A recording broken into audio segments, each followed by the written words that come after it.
The team at Technology for Hotels knows how busy you are, so we've created this concise briefing to keep you up to date on key happenings in the hotel industry. Let's dive in. Welcome to this week's deep dive. We're going to cut through the noise today and really analyze the key movements that are shaping the APAC hospitality scene right now. Absolutely. We're looking at a whole collection of, announcements, investment reports, and big strategy shifts. And together, they paint this picture of really aggressive development, but also with a crucial focus on operational resilience. That's the key word, isn't it? Resilience. So we'll start with some major new openings and see how the industry is rebuilding smarter. Then we'll get into the critical acquisitions, follow the money, basically. See where that capital is flowing. Exactly. And finally, we'll look at the big strategic trends, sustainability, brand transformations, and of course, the key executive appointments setting the stage for 2026. It's a fascinating snapshot because you see all this capital being deployed, but the real message isn't just expansion. It's about quality expansion. Yeah. We need to look past just the room counts and understand what's driving it. What does resilience actually mean for insurance, for engineering? That's where the real value is for you. Okay, let's start with that then. A really remarkable story of resilience in engineering out of Vanuatu. The Grand Hotel and Casino is nearing the completion of its Rebuilt for Resilience restoration. This is after the big earthquake in December 2024. And this is so much more than just, a simple repair job. It's a statement. A statement about what? About future-proofing assets in these volatile regions. The technical upgrades are key. We're talking reinforced internal structures, lightweight materials, re-engineered systems. This is setting a new standard. So it's not just a cost, it's an investment in durability. It's a necessary investment. Yeah. And they're still delivering the luxury experience. Yeah. Bettina Mayhew, the MD, called it the rebirth of a Port Vila icon. And Robert Zagame talked about restoring the hotel's spirit. He did. And the details show it. 74 high-end rooms and suites, all with harbor views, marble in suites, high-speed internet, and of course refreshed conference spaces. They're using the reconstruction as a competitive advantage. Okay, switching gears a bit. Let's look at the idea of integrated destinations. Over in Western Sydney, the Cabravale Club Resort has just opened. And it's being billed as Australia's first integrated club resort. What does that actually mean in practice? Well, it's a very strategic play. You merge a traditional community club, which already has members and cash flow, with premium hospitality. And the scale here is pretty impressive. Oh, it's huge. A 140-room Novotel, high-end dining with chefs like Danny Karam, and massive event facilities. And there's more to come, right? Future phases. Exactly. More dining options, and this is the big one, a 1,000-seat convention center. For Western Sydney, that shifts it from just a local spot to a major MICE and tourism driver. Speaking of high-value tourism, IHG is making some big moves in the luxury space in Vietnam. Yes, the InterContinental Halong Bay Resort, right in that UNESCO World Heritage Site. This is a serious luxury statement. What are the specs? 275 keys rooms, suites, villas, 6 different F&B venues, a spa, 3 pools. But what's really interesting here is the timing. Go on. This opening is all about reinforcing the InterContinental brand's evolution ahead of its 80th anniversary in 2026.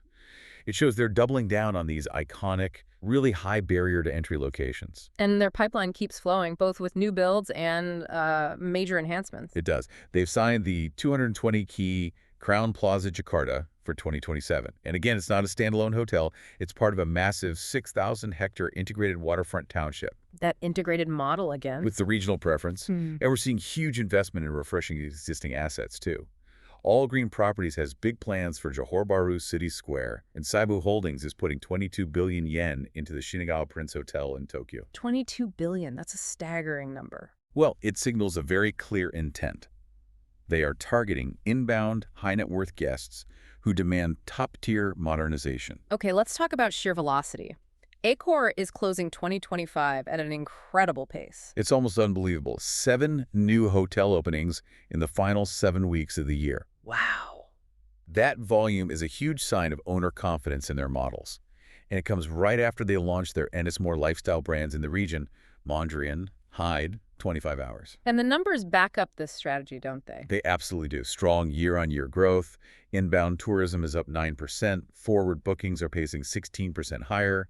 And STR shows market demand is up over 3.5%. So demand is keeping up with all this new supply. It is. The aggressive expansion is being met by surging demand, and their recent openings cover every base. From refurbs to new builds? Yep. Mercure Sydney St. Leonard's had a refurb. New builds like Ibis Styles in Melbourne. Then you've got St. Kilda Beach Hotel, Mantra Mount Gambier, a dual-branded property in Adelaide, and Mantra Hobart Airport. Which brings us nicely to an acquisition. Mandala Hotels and Resorts acquired that Hobart Airport property. That's right. It used to be a Travelodge. Mandala acquired it and rebranded it under an Accor franchise. And they're moving fast. Very fast. This is their second acquisition in just 3 months. They're clearly on an aggressive growth path, and they're doing a soft refurb there that'll be done by March 2026. All right, let's move on to some of the other big money moves. TGE's agreement to acquire the Ritz-Carlton in Perth really caught my eye. It's a huge deal, and not just because it's 209 luxury rooms. It has symbolic weight. How so? That Perth property is actually the 100th hotel in the global Ritz-Carlton portfolio. So for TGE, acquiring a milestone asset like that, it's a major statement. A commitment to stable, high-end luxury. In a key gateway city, yes. Yeah. And we saw a similar kind of targeted acquisition up in Brisbane. The George Williams Hotel. That's the one. Snapped up by Singapore-based JD Properties. It was recently refurbished, and they're rebranding it as the George Hotel Brisbane. It's a classic cross-border play, seeing that value uplift potential. Now, let's shift from ownership to operations. The management rights space is also very active. It is. Vie Hotels Resorts, securing the rights for the Lindeman Island hotel project is huge. A 5-star, 209-key development. By WellSmart Group, due in 2026. For Vie, it proves they can handle these huge, complex destination resorts. And Panache Hotel Group, or PHG, is also expanding its management portfolio. Yes, with a real focus on the Accor ecosystem. They've just moved into Sydney, taking over management of the Sebel in Chatswood. That's their third Accor hotel, right? It is, and it's part of their ambition to double their entire portfolio by the end of 2026, including a move into New Zealand.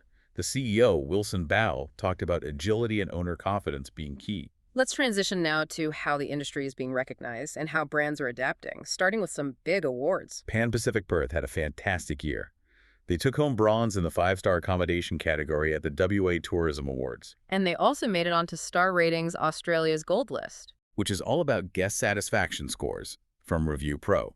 It's a direct return on their multi-million-dollar transformation. And that focus on people and culture is a theme.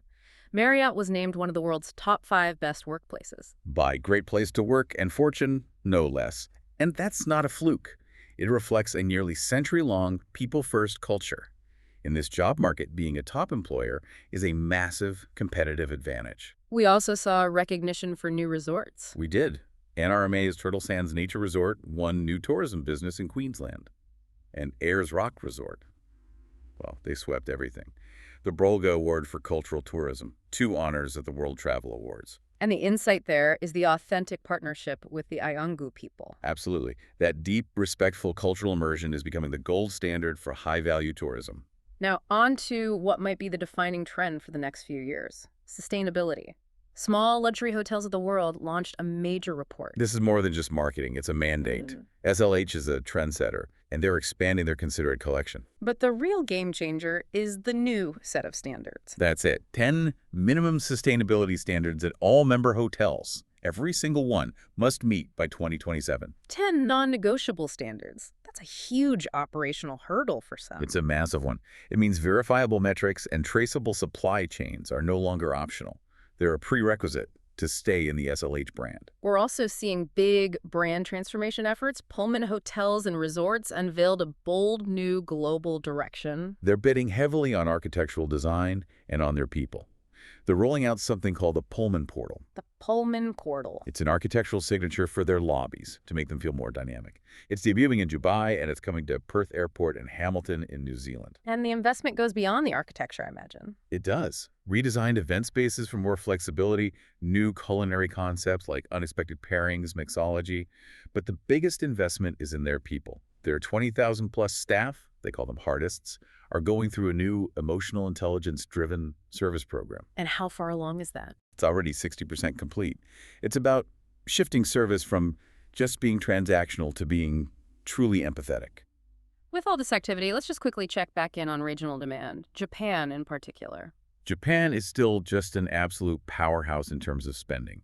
Foreign visitors spent a record 8 trillion yen in 2024. Wow, up from 5 trillion in 2023. A massive jump.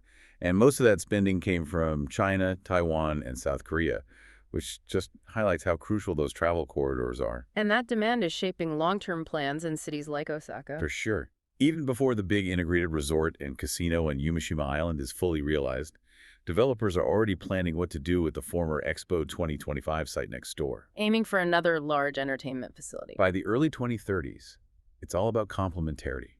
They're ensuring Osaka becomes a long-term hub for international leisure and MIC tourism. Okay, finally, let's run through the key leadership shifts, the stars in motion that tell us a lot about future strategy. All right, some critical moves in the C-suite.